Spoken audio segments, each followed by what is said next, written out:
So this right here, tonight is going to be the pivotal moment of this election. It's, according to the polling, it's a dead heat, and CNN even said, according, to the way the polls have been, this is going to possibly go down as the closest election in U.S. history. Possibly. I mean, because 2000 was almost as close as it could get. It was one state and like 500 votes, something like that.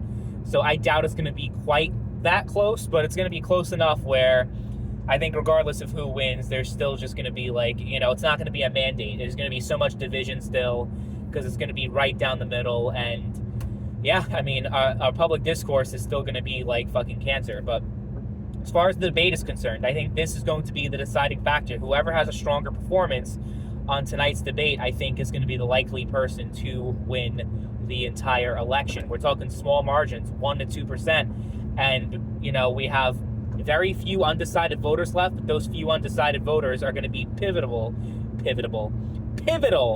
in determining, how this is going to go.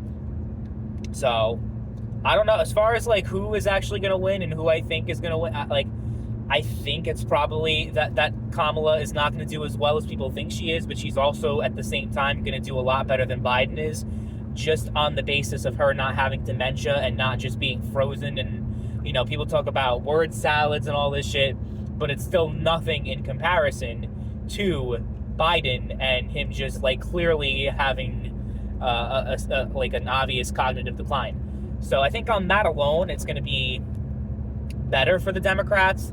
And I think the most likely thing is if you're a Kamala supporter, you're going to think Kamala won the debate.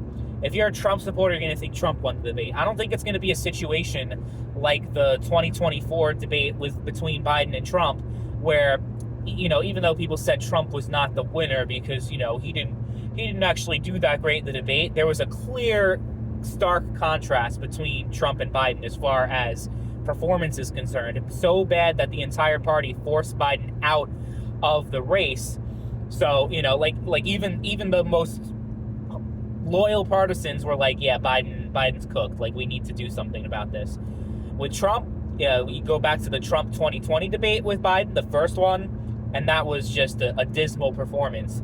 That literally created the whole thing with the microphones being muted. And that's why Harris wanted the mics to be unmuted, because all of a sudden it wasn't beneficial. Like, it was something that was good for Trump and bad for her, having the mics muted, because it made him, more temperate and more like, okay, I can't talk. Like, you saw times where he tried to interrupt Biden, but the microphone was muted. So yeah. So we'll see how things play out. But I don't expect it to really be like, okay, so like, let's say they do a poll among undecided voters, and it says, like, I don't know, 55% of undecided voters say that Harris won and 45% say Trump won, or the other way around. I don't think that's enough to really like determine things, because I said this debate's going to like determine the winner.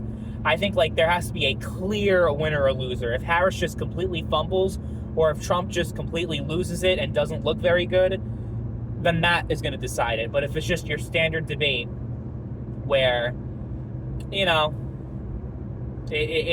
Democrat's going to think the Democrat won, Republican's going to think the Republican won, and that's that, then I don't think that's going to really change much. But let me know what you guys think, and who do you guys think is going to win the debate? I'm going to make a video tomorrow morning about the debate, because I'm not going to do it live tonight because I'm actually going to be working late tonight, so I won't be able to watch the debate live. But when I get home, I'll be able to watch it, and then I'll make a video like right after, like just to show my initial reactions. I'm going to try to stay off social media, during the night when I'm working, because I'm sure I'll see a lot of things. So I'm just going to tune out of it. To be fair, I mean, it's a good thing on Facebook I don't follow a whole bunch of political channels. It's mostly just NFL stuff and maybe some memes here and there.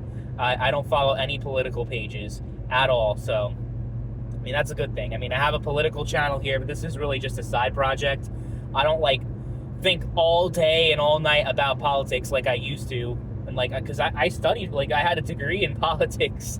I'm not really putting it to use these days, but yeah, this is really just like a thing that I have on the side just because I was interested in it for a long time.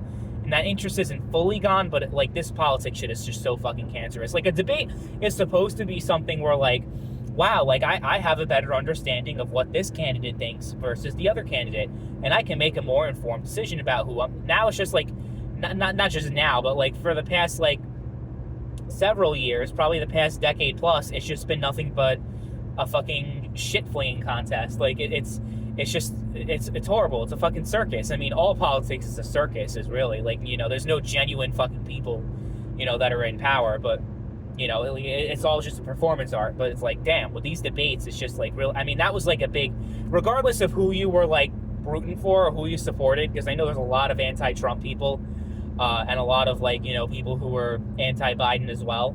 Regardless of who you like were rooting for in that debate, you have to admit that just that debate in general was a fucking embarrassment.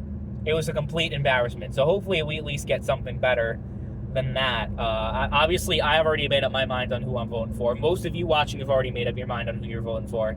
This is really just for like the maybe up to 5% of the population that's like planning on voting and doesn't quite know who they're going to support. So, I mean, in a lot of ways, it feels like this election's already decided.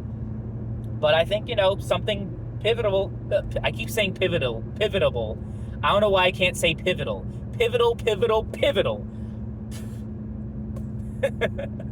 But, you know, there's very few things that can, like, really swing the pendulum of this race. And the debate, I think, is one of those things, if it's, like, completely abysmal from one candidate or the other. Like, a terrible, terrible performance. Like, one of the all-time worst. Otherwise, you know, things will probably stay the same. It'll be, like, tossed up.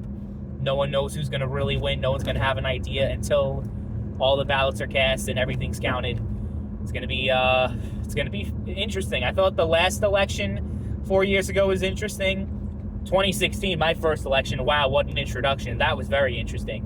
But this one, I think, is going to be even crazier than the other two. That's what I think. So, yeah, we'll see.